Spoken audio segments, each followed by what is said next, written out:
ओम श्री परमात्मने नमः। ओम नमो भगवते वासुदेवाय। ओम नमः शिवाय। चातुर्मास महात्म्य अध्याय 4 की पावन कथा में हम आज सुनेंगे पहचवन शूद्र और महर्षि गालव का संवाद तथा शालिग्राम शिला के पूजन का महत्व। ब्रह्मा जी कहते हैं नारद जी से कि हे महामते नारद, प्राचीन त्रेता युग में पैजवन नाम से प्रसिद्ध एक शूद्र था जो कि धर्म में तत्पर और विष्णु तथा ब्राह्मणों का पूजक था। वह न्यायपूर्वक धन का उपार्जन करता था और सदा ही शांत भाव से रहता था। सभी लोग उससे प्रेम करते थे। वह सत्यवादी और विवेकशील था।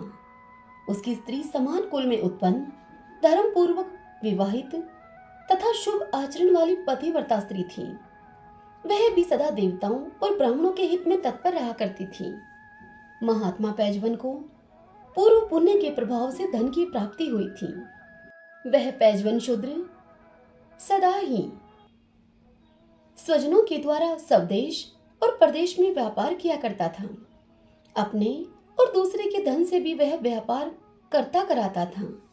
इस प्रकार धर्म पर दृष्टि रखने वाले उस पैजवन को नाना प्रकार का प्रचुर धन प्राप्त हुआ। उसके 2 पुत्र हुए। वे दोनों ही पिता की सेवा शुश्रूषा में लगे रहने वाले थे। धन आदि का अहंकार तो उन्हें छू तक भी न गया था। वे अपने धर्म युक्त आचरण से शोभा पाते थे और माता पिता की सेवा के अतिरिक्त दूसरी किसी वस्तु का वह आदर नहीं करते थे। उनकी स्त्रियां भी अपने सास ससुर की सेवा में अनिवार्य रूप से लगी रहती थी। पैजवन का घर धन धान्य से भरा रहता था। वह स्वयं भी सदा धर्मपरायण होकर देवताओं और अतिथियों के पूजन में तत्पर रहा करता था। उसके घर पर आया हुआ कोई भी अतिथि विमुख नहीं लौटता था। वह शीतकाल में धन और उष्ण काल में अन्न एवं जल का दान करता था। वर्षा काल में वस्त्र तथा अन्न बांटा करता था। भगवान शिव और विष्णु के व्रत में स्थित होकर उचित समय में वह बावली, कूप, तड़ाग, प्याऊ तथा देव मंदिर बनवाता था। चातुर्य मास में वह विशेष रूप से भगवान विष्णु के भजन में लगा रहा करता था। एक दिन ब्रह्म ज्ञान प्रायण शांत तपस्वी परम जितेंद्रिय गालव मुनि पैजवन शूद्र के घर में आए। वह अभ्युत्थान और आसन आदि उपचारों से मुनि की पूजा करके मधुर वाणी में मुनि से बोला कि आज मेरा जन्म सफल हो गया, मेरा जीवन अति उत्तम हो गया, आज मेरा धर्म आचरण भी सार्थक हुआ। हे मुने, आपने यहाँ पधार कर कुल सहित मुझे उन्नत कर दिया। आपकी कृपा दृष्टि से मेरे सहस्त्रों पाप जलकर भस्म हो गए। मुझ ग्रस्त के संपूर्ण ग्रह को आज आपने पवित्र कर दिया। उस शूद्र की भक्ति से गालव मुनि बहुत अधिक प्रसन्न हुए।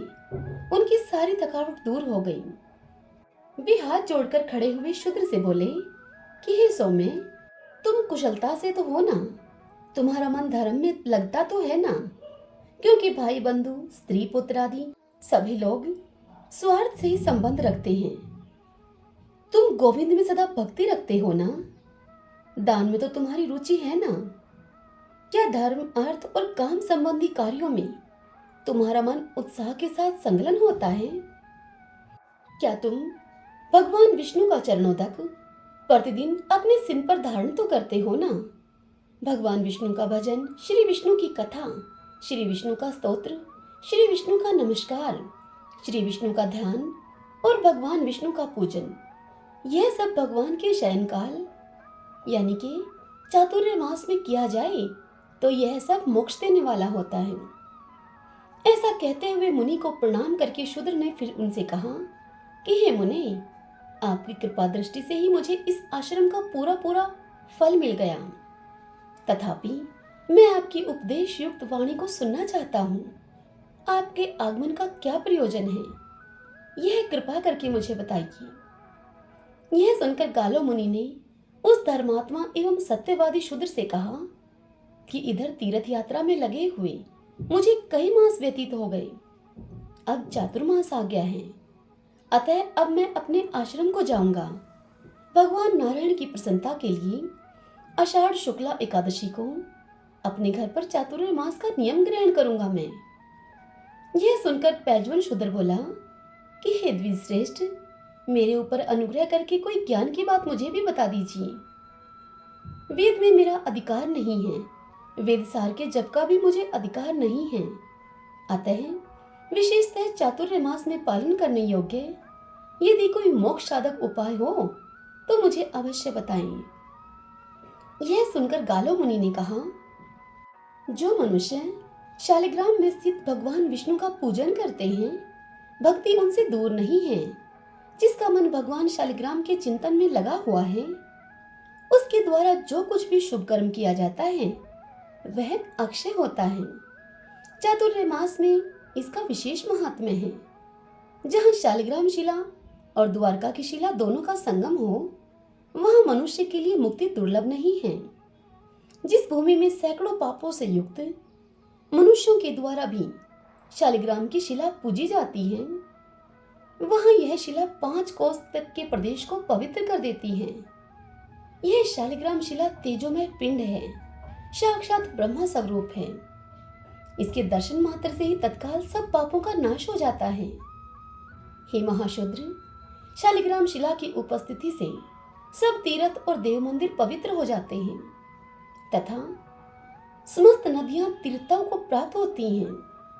शालिग्राम शिला की सनिधि मात्र से सर्वत्र संपूर्ण क्रियाएं शोभन होती हैं। जिसके घर में शुभ शालिग्राम शिला का कोमल तुलसी दलों के द्वारा पूजन होता है, वहां पर यमराज अपना मुंह नहीं दिखाते।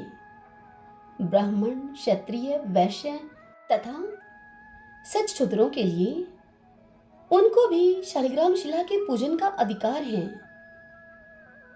सच शूद्र ने पूछा, हे ब्राह्मण, आप वेद वेताओं में श्रेष्ठ हैं। सुना जाता है कि स्त्री और शूद्र आदि के लिए शालिग्राम शिला के पूजन का निषेध है। अतः मेरे जैसा मनुष्य किस प्रकार शालिग्राम शिला का पूजन करे? यह सुनकर गालो मुनि ने कहा कि हे मानद, शूद्रों में केवल अशत शूद्र के लिए शालिग्राम शिला का निषेध है। स्त्रियों में भी पतिव्रता स्त्रियों के लिए उसका निषेध नहीं किया गया है। जो मनुष्य शालिग्राम शिला के ऊपर चढ़ाई गई माला को अपने मस्तक पर धारण करते हैं, उनके सहस्त्रों पाप तत्काल नष्ट हो जाते हैं। जो शालिग्राम शिला के आगे दीपदान करते हैं, उनका कभी यमपुर में निवास नहीं होता। जो शालिग्राम में व्याप्त भगवान विष्णु की मनोहर पुष्पों के द्वारा पूजा करते हैं तथा जो भगवान विष्णु के शयन काल यानी कि चातुर्मास में शालिग्राम शिला को पंचामृत से स्नान कराते हैं, वे मनुष्य संसार बंधन में कभी नहीं पड़ते।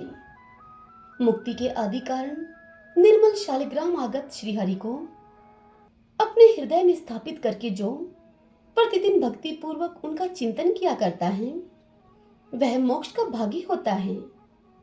जो सब समय में विशेषतः चातुर्मास काल में भगवान शालिग्राम के ऊपर तुलसी दल की माला चढ़ाता है, वह तो संपूर्ण कामनाओं को प्राप्त कर लेता है।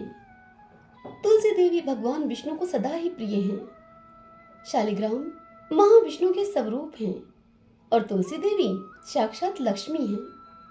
इसीलिए चंदन चर्चित सुगंधित जल से तुलसी मंजरी के सहित शालिग्राम शिला रूप श्रीहरि को नहलाकर जो मनुष्य तुलसी की मंजरियों से उनका पूजन करता है, वह संपूर्ण कामनाओं को पाता है।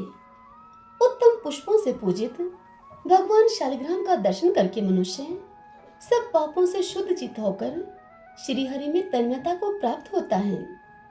शालिग्राम शिला के 24 भेद हैं। अब तुम उनका वर्णन सुनो।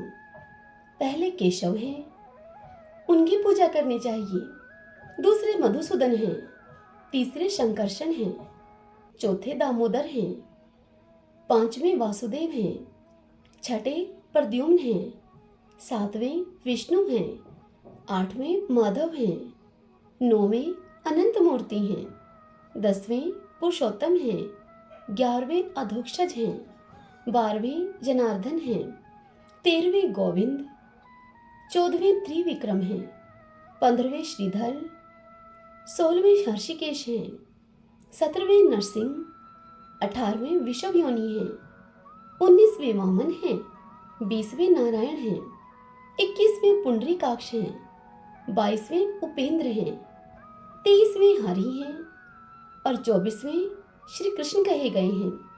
ये 24 मूर्तियां 24 एकादशियों से संबंध रखती हैं। साल भर में 24 एकादशियां और ये 24 मूर्तियां पूजी जाती हैं। इनका नित्य पूजा करने वाला मनुष्य भक्तिमान होता है। जो मनुष्य भक्ति पूर्वक इस प्रसंग को सुनता और पढ़ता है, उसके ऊपर भूत सृष्टि की रक्षा करने वाले भगवान श्री हरि प्रसन्न होते हैं। हरि ओम तत्सत। आज की यह कथा आपको कैसी लगी?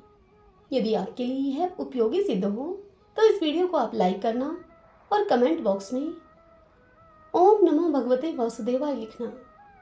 और यदि आप हमें पहली बार सुन रहे हैं तो आप हमारे चैनल श्री कृष्ण दीवाने को सब्सक्राइब कर लीजिएगा। बेल आइकन के बटन को भी दबा लीजिएगा ताकि आपको हमारे आने वाले नए वीडियोस की नोटिफिकेशन सबसे पहले मिल सके। हरे कृष्णा।